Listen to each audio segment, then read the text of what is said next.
ஏதாச்சும் ஒரு அற்புதம் நடக்கணுமா, சுகம் உண்டாகணுமா, அற்புதம் நடக்கணுமா, ஏதோ ஒரு மிராக்கிள் நடக்கணுமா, ரட்சிக்க வல்லமையுள்ளதா இருக்கிற வசனத்தை முதல்ல ரிசீவ் பண்ணுங்க. வார்த்தை ரிசீவ் பண்ணுங்க.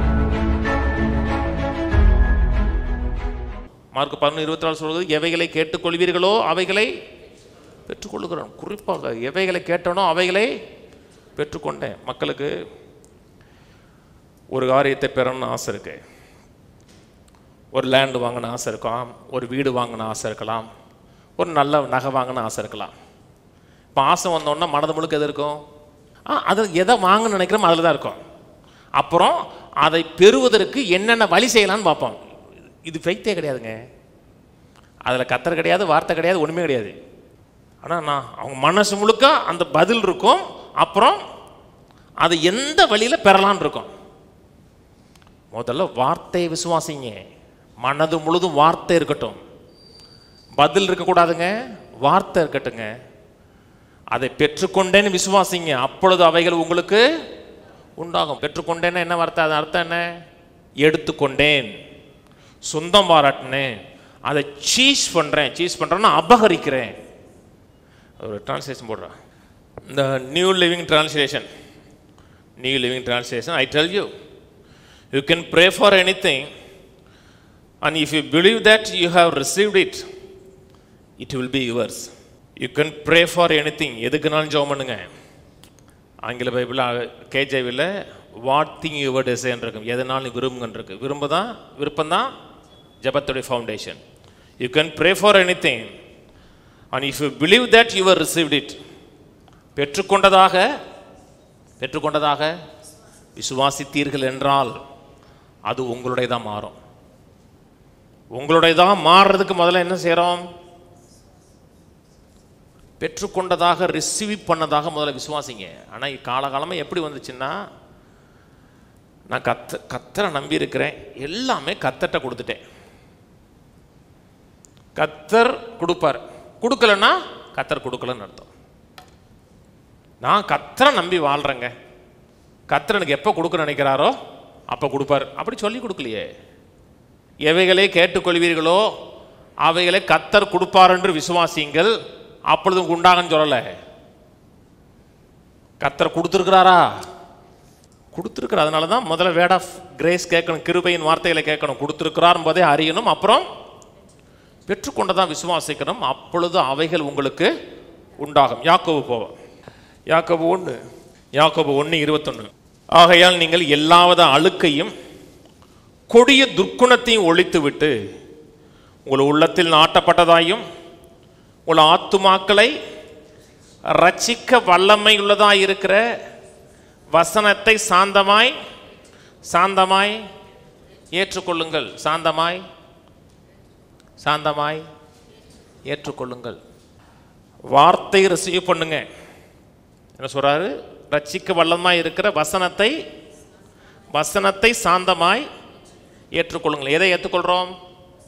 வசனத்தை ஏற்றுக்கொள்ளுகிறோம். வசனத்தை ஏற்றுக்கொள்ளும் போது என்ன நடக்குது?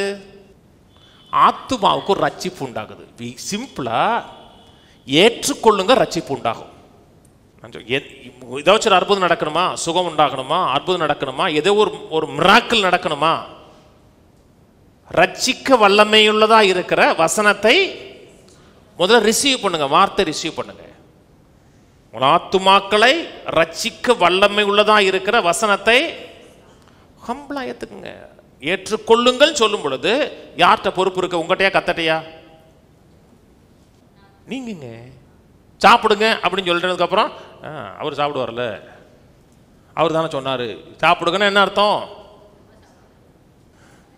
ஏற்றுக்கொள்ளுங்கள்னா நீங்க நல்லா கவனிங்க. ஒரு மனுஷனை என்னன்னாலும் செய்ய வைக்க முடியும்.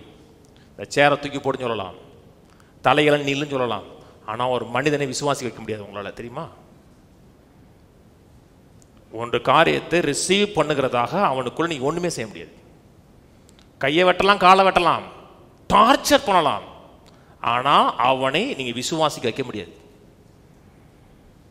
அது யாருடைய பொறுப்பு? அவன் பொறுப்பு. அது ஒரு மனிதனுக்கு உதவி அவன் மைண்டில் வசனத்தை எந்த அளவுக்கு ஏற்றுக்கொள்கிறானோ அந்த அளவுக்கு தான் வாழ்க்கை உண்டாகும். யாருக்கு அந்த ரட்சிப்பின் வல்லமை உண்டாகுது? ஏற்றுக்கொள்ளுவருக்கு, சாந்தமா ஏற்றுக்கொள்ளுவர்களுக்கு. நல்லா கவனிங்க, எந்த மனிதனும் உங்களை விசுவாசி வைக்க முடியாது. கர்த்தர் உங்களை விசுவாசிக்க வைக்க மாட்டார், ஃபோர்ஸ் பண்ண மாட்டார். எனக்கு ஃப்ரீ வில் கொடுத்துட்டாரு. பிசாசு உங்களை விசுவாசிக்க வைக்க முடியாது. யாருடைய பொறுப்பு இருக்கு? இப்போ நான் பிரசங்கம் பண்ணுறேன், இப்போ நான் பிரசங்கம் பண்ணுறது நீங்கள் கேட்காம உட்காந்துருக்கலாம் தெரியுமா? இங்கே காதை அடைச்சிக்கிட்டு நீங்கள் அந்த நேரத்தில் பைபிள் வாசிக்கலாம். பிரசங்கம் எடுத்துகிட்டு மாயை மாயை எல்லாம் மாயை, செவ்வாய்க்கிழமை சர்வீஸ் மாயை, பிரசங்கமும் மாயை. நீங்கள் இங்கே தான் உட்காந்துருக்கீங்க, ஆனால் நீங்கள் ஏற்றுக்கொள்ளலை. நான் இங்கே பேசும்போது நான் மனதில் வரதெல்லாம் பேசுகிறது கிடையாதுங்க. என் மனதில் 1000 எண்ணங்கள் வரும், அதை பேச மாட்டேன். ஏன்னா நான் அவருடைய ரெப்ரசன்டேட்டிவாக நின்று பேசுகிறேன், அவருடைய பிரதிநிதியாக நிற்கிறேன் நான். அப்போ அதை ஏற்றுக்கொள்ளலைன்னா அது வேலை செய்யாது, ரட்சிக்க முடியாது. அப்படி சொல்லி சாந்தமாக ஏற்றுக்கொள்ளுங்கன்னு இருக்கு.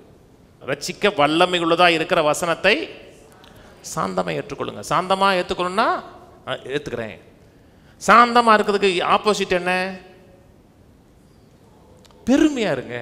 சிலருக்கெல்லாம் என்ன சொல்லுங்க ஏற்றுக்க மாட்டாங்க. அவங்களுடைய நல்வாழ்வுக்காக சொல்லுவோங்க, ஏற்றுக்க வைக்கிறது முழுக்க முழுக்க அவனுடைய பொறுப்பு தான். அவன் சொல்லலாம். ஒரு மனிதன் நரகம் போகிறான், வேதனைப்படுறோம், கஷ்டப்படுறோம், ரட்சிக்கப்படாமல் இருக்கானு வேதனைப்படுறோம், சுவிசேஷம் சொல்லுறோம். அவன் வாய்க்குள்ள இயேசுவை திணிக்க முடியுமா? மனதுக்குள்ள இயேசுவை திணிக்க முடியுமா? அவன் நிராகரிச்சிட்டான்னா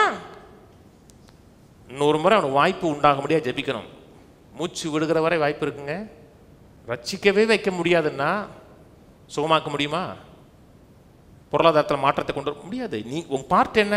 உங்கள் வாழ்க்கையில் ஒரு சுதந்திரம் உண்டாகணும், ஒரு மாற்றம் உண்டாகணும்னா நீ முதல்ல ரிசீவ் பண்ண வேண்டியது என்னது?